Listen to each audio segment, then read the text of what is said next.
ప్రస్తుతం విశాఖ నగరంలో గీతం యూనివర్సిటీ భూముల అంశం రాజకీయంగా ప్రతిపక్షాలకు తురుపు ముక్కగా పనిచేస్తుంది. ఇప్పటికే వైఎస్ఆర్సీపీ పార్టీ పెద్ద ఎత్తున నిరసనలు తెలుపుతూ నగర మేయర్ కమిషనర్లకు వినతిపత్రం సమర్పించడం తెలిసిందే.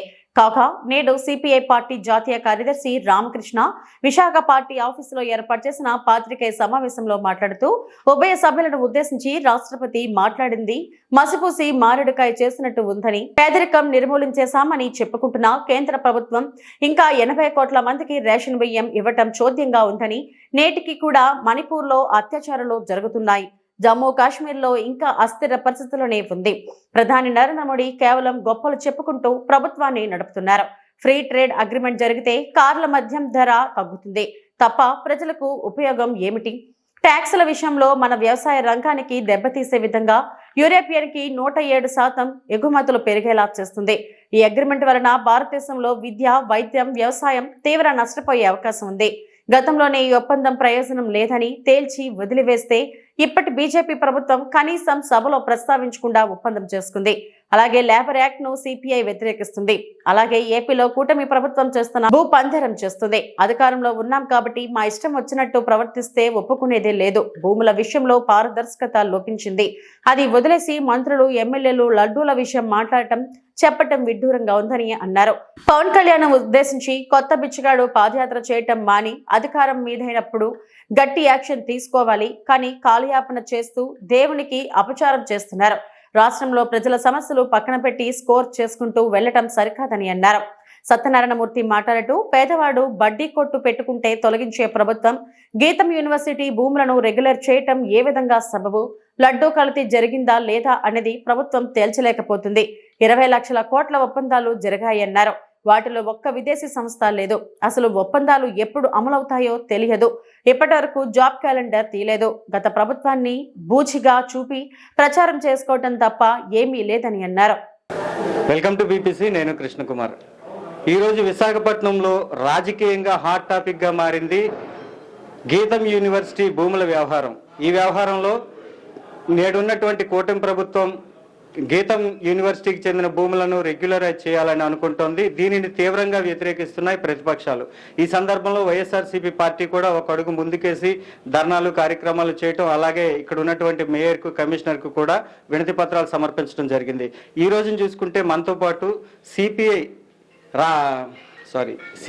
జాతీయ కార్యదర్శి రామకృష్ణ గారు మనతో ఉన్నారు. ఆయన అడిగి మరికొన్ని విషయాలు తెలుసుకునే ప్రయత్నం చేద్దాం. సార్ నమస్తే. సార్ గీతం భూములు చాలా హాట్ టాపిక్గా ఉంది. దాని యొక్క పరిస్థితి ఇప్పుడు సిపిఐ పార్టీ గీతం భూముల విషయంలో ఎటువంటి నిర్ణయాలు తీసుకోబోతుంది? ఈ గతం నుంచి కూడా వివాదం కొనసాగుతూ ఉంది. గతంలో వైఎస్ఆర్ కాంగ్రెస్ పార్టీ గవర్నమెంట్ ఉన్నప్పుడు, అంతకుముందు టీడీపీ గవర్నమెంట్ ఉన్నప్పుడు కూడా ఇది చర్చకు వచ్చింది. మా పార్టీ తరఫున మా స్థానికంగా మా జిల్లా నాయకత్వం పదే ఈ అంశాన్ని లేవనెత్తుతూ ఉంది. అంటే నేను ప్రభుత్వాన్ని కోరేది ఏమంటే ఈ గీతం భూముల విషయంలో ప్రభుత్వం అప్రతిష్ట పాలు కాకూడదని చెప్పి నేను కోరుతా ఉన్నాను. ఎందుకంటే అతను సాక్షాత్తు తెలుగుదేశం పార్టీ ఎంపీగా ఉన్నాడు, చంద్రబాబు గారితో బంధుత్వం ఉంది. మరి ఇలాంటి నేపథ్యంలో 54,000 ఎకరాల భూమి, 1,000 కోట్ల రూపాయల విలువైన భూములంతా కూడా దాన్ని కట్టబెడితే ఖచ్చితంగా దాన్ని ప్రజలు దాన్ని ఆలోచిస్తారు. ఈ అంశం విషయంలో ప్రభుత్వం ఆచితూచి స్పందించాలని చెప్పి నేను కోరుతా ఉన్నాను. అంటే కూటమి చెప్తున్న మాట ఏంటంటే ఇప్పుడున్న విద్యా అవసరాలను బట్టి ఖచ్చితంగా ఆ భూమిని వారికి కేటాయించాల్సిన అవసరం ఉంది, విద్యా సంస్థల డెవలప్మెంట్ చేయాల్సిన అవసరం ఉంది అని చెప్పేసి చెప్తోంది. అలాగని అది గీతం యూనివర్సిటీ ఏ ఒక్క రోజు కూడా ఫ్రీగా విద్య కానీ వైద్యం కానీ అందించినటువంటి సందర్భాలు తక్కువ. అంటే ఇప్పుడున్నటువంటిది రెగ్యులరైజ్ చేస్తే కనుక ఇంకా మిగతా ప్రైవేట్ సంస్థలు కూడా ఇలాంటి విషయాల్లో ముందుకొచ్చే అవకాశం ఉంది. దీని మీద మీ అభిప్రాయం సార్?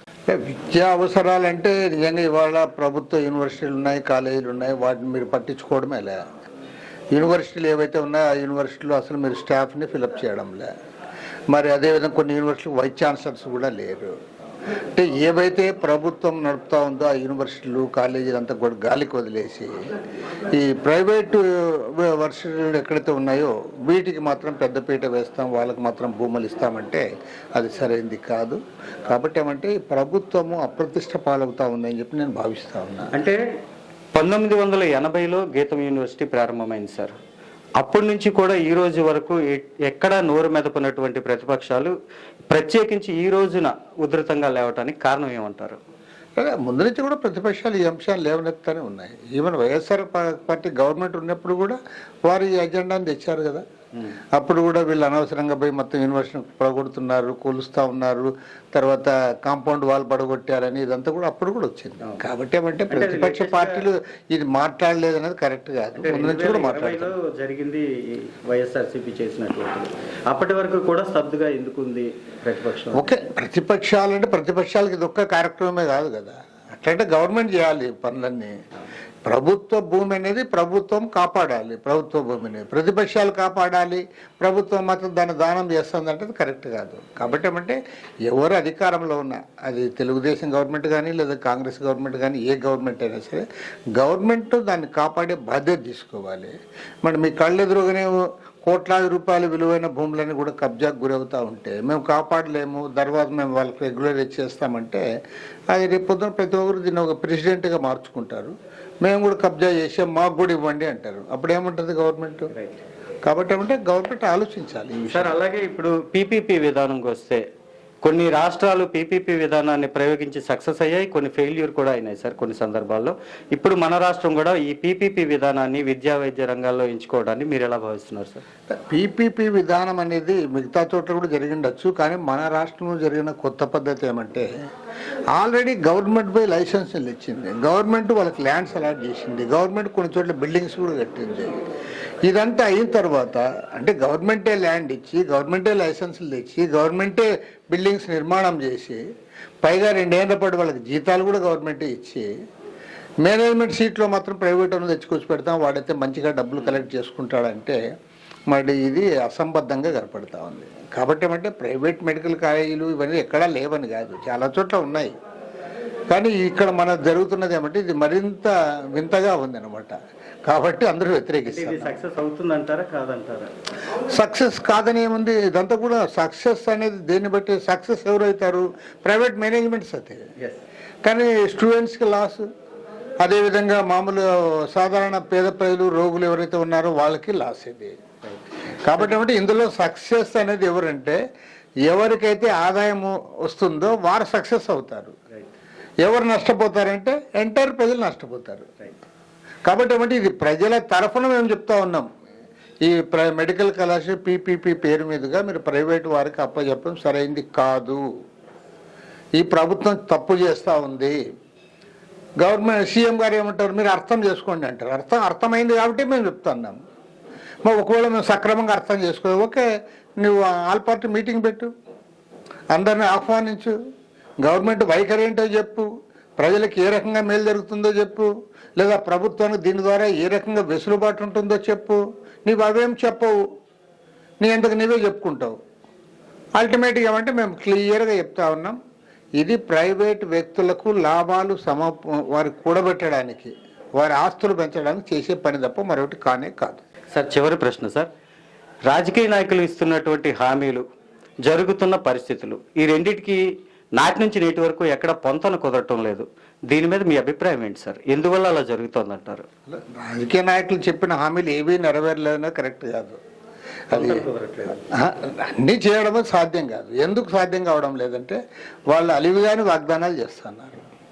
ఇప్పుడు ప్రభుత్వానికి ఎంత ఆదాయం ఉంది, ఆ ఆదాయంలో ఖచ్చితంగా ఖర్చు చేయాల్సినవి ఏవే ఉన్నాయి. కానీ జీతాలు కానీ, పెన్షన్స్ కానీ, ఇతర డే టు డే ఖర్చులు ఇవన్నీ కూడా గ్యారంటీ చేయాలి. ఇంకా ఎంత మిగిలింది, ఆ మిగిలిన బడ్జెట్లో ఏం చేయగలము అవి తెలుసుకోకుండా, అవి తెలుసుకోకుండా వాగ్దానాలు చేసి అది ఒక రకం, తెలుసుకొని కూడా అలివిగాని వాగ్దానాలు చేశారు. ఎందుకు? అధికారం కోసం.